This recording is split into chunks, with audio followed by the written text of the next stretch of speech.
Hey guys, thanks for joining us. We are on the last leg of our 11-day cruise here on the Carnival Venezia. This is 11-day journey cruise. Our first stop was Amber Cove, which was supposed to be Grand Turk, but they changed that last minute to Amber Cove, which okay, it's still a nice spot. Then we went from there to Aruba. Then we went to Carousel, and then to St. Thomas, and now we're on the last leg of it, which ends in Manhattan. This one does end in a different spot than we started, hence the journey cruise. So make sure you bring your passport because you're going to need that. Tell you a little bit about the ship. This is a pretty nice ship. It's Italian themed. It's got a lot of nice Italian type features in it, and it is, after all, named after Venice. So it's kind of themed that way when you walk throughout. The Lido deck on this one is kind of small, and the pools, there's only two pools on here, and they are definitely small pools. So you'll find those often crowded quite a bit when you're trying to get to the pool. So later at night, you'll have a better chance to get in one of the pools. And like with true Carnival style, there's lots of activities on board. They try to keep you busy. They got shows and comedy shows and all kinds of stuff going on. Just look at your calendar on your app, on your Hub app, and you will see a show that you're interested in seeing or some activity that you're interested in doing. The food on this cruise to me was I think a little lacking compared to our other cruises we've been on with Carnival or Royal. But I mean, a lot of the menu items are Italian themed or Italian inspired, which are fine. Those meals are fine, but it also the other food was, I don't know. I felt a little off on this cruise than the other ones. And the one thing I don't get is when you're going to like the Lido Marketplace or something, the desserts. I don't know why they don't show the desserts. Nobody wants warm cake or warm pudding or yogurt or anything. And it sits out there without being on one of those cold plates. So, Carnival, if you're listening, please cool the desserts. They're not good when they're warm. I appreciate that. But otherwise, I mean, there's usually something for everybody on the cruise. There's a lot of places you can eat. That's included, but there's also a lot of those add-on places you can eat, like the Seafood Shack and Tomodoro's and the steak, Fahrenheit 555 and Bonsai Teppanyaki. All those places, they're available for you, so you're definitely going to get something you need. What's nice also about this cruise is it is being 11 days. You can get 2 elegant nights, so you're going to at least get lobster for dinner, which is awesome. We definitely look forward to that. So make sure you bring the right attire for those 2 nights. And then, I mean, a lot of times if you go on Facebook and look at the forums, you're going to get a lot of the people keep you informed of like, oh, there's going to be an 80s night, or oh, there's going to be a white night, or just something so you can pack accordingly. Maybe somewhere in the future we'll make another video on our top 10 things to remember to bring on your cruise. But it's always a good idea to keep up on what the cruises are doing. There's a lot of YouTube channels that have the cruise news that keeps you up to date because it's always changing what you can bring, what you can't bring, what's allowed, what's not allowed. So make sure you look for that. Now your ports of call are pretty awesome. A couple of them you get into, you're gonna like, wow, it looks pretty industrial around here. You're gonna have to travel outside the port to get to anything. So you could book an excursion with Carnival, or you can rent a car and just drive to where you need to. On this one, we ended up renting a car in Carousel. We drove to Kokomo Beach. That was a good time. It cost, I think, we paid $107 or something. That was for a small SUV, and we only used it for like 2 hours. But we did get it late. I mean, if you got there early, you'd get it longer. But we only needed it for a few hours. But it was a pretty good deal. Driving was easy. It was on the right side of the road. The wheel was on the right side of the car. So if you're worried about that, at least there you don't have to worry about it. In St. Thomas, I know they're on the different side of the road, but still, I mean, I'm sure those of you who drive can handle that. There's a lot of nice places to see as far as beaches, but you're going to have to travel to a lot of them.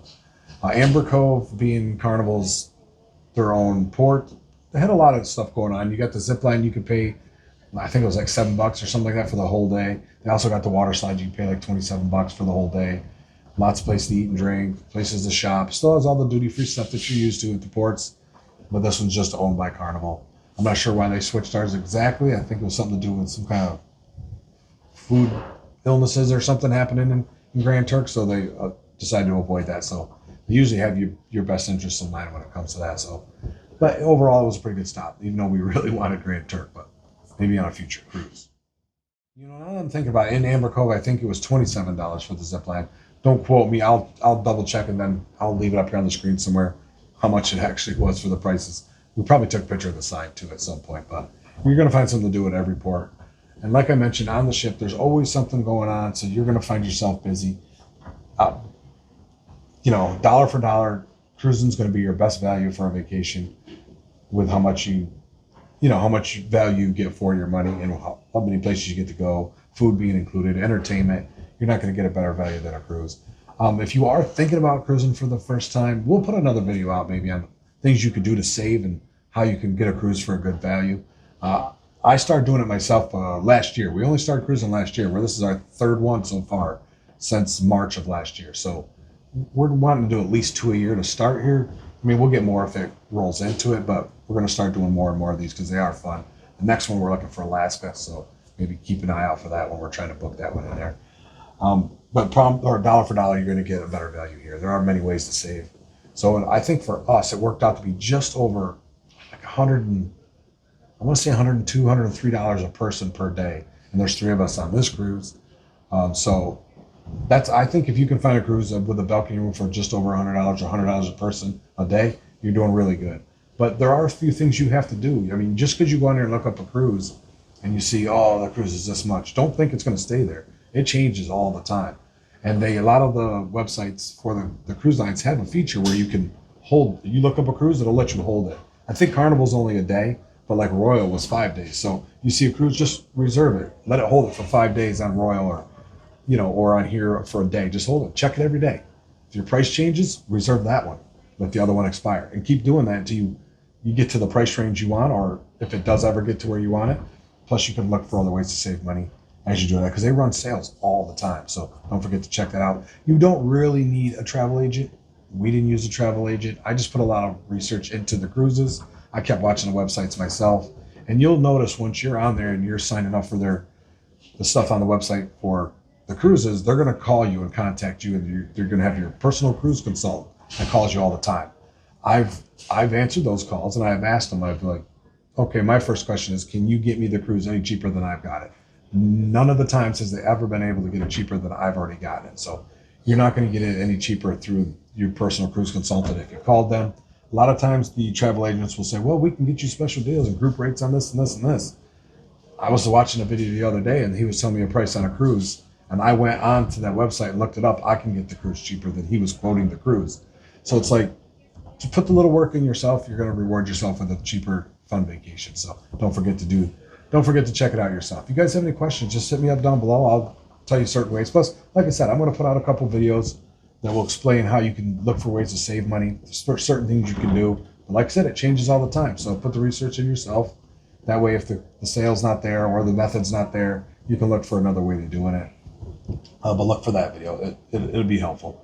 And then we'll put one out also on the top 10 things we think you should bring on your cruise so you don't forget. We also have a checklist we've made since the first cruise. We keep adding to it so we know, okay, we're going down this list.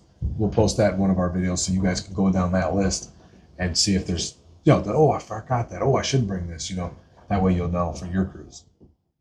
So if you guys are planning a cruise and you're questioning whether you should do it, just do it. You're gonna thank yourself later. Our last cruise before this one, we planned that one during hurricane season. So don't be afraid to do it then either. Yes, our itinerary got changed. I don't know, did we make a video on that?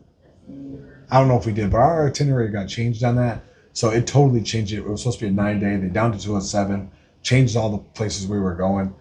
That part kind of sucked, but it was still a fun time going on the cruise. So don't be afraid to get a good deal during hurricane season. And they have their own weather people that avoid the bad weather. So you'll feel safe on the boat knowing they're going to go around it.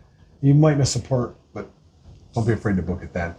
And like I said, if you're thinking about doing it, just think yourself now and just book it. You're really going to enjoy it. And don't be afraid to, like I said, watch the prices. They change all the time. They run different sales. All the time. So that's one thing. It's like a marketplace. The prices change. Oh, they're getting close to booking. Oh, they got more room. You never know what it's going to be, but use those features where you can reserve it. I'm telling you, that's what I do all the time, and I get a pretty good deal on it. This 11-day cruise for 3 of us, I think costs us like $3,100 with a balcony room. So no, $3,145. So really good deal. Like I said, just over $100 a person. Yeah, but that's with the gratuities added because it gives you that option. So the gratuities we added to it. We don't do the drink package or nothing. You can certainly add that if you want. Just know your price will go up. So our room total with gratuities and everything for three of us with the balcony room, $31.40 for an 11-day cruise. So can't complain. Yes, we have the back end cost of getting back from New York because it's not going from where we left, but that's okay. We're taking a train because of the amount of luggage we have.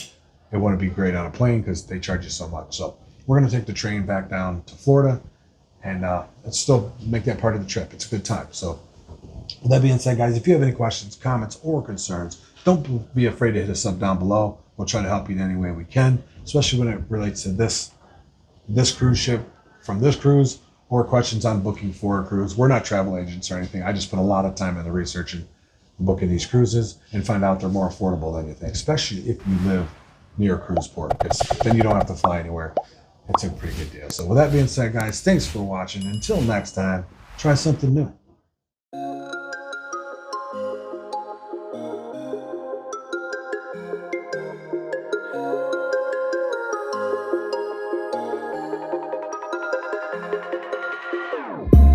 Whenever your heart is broken,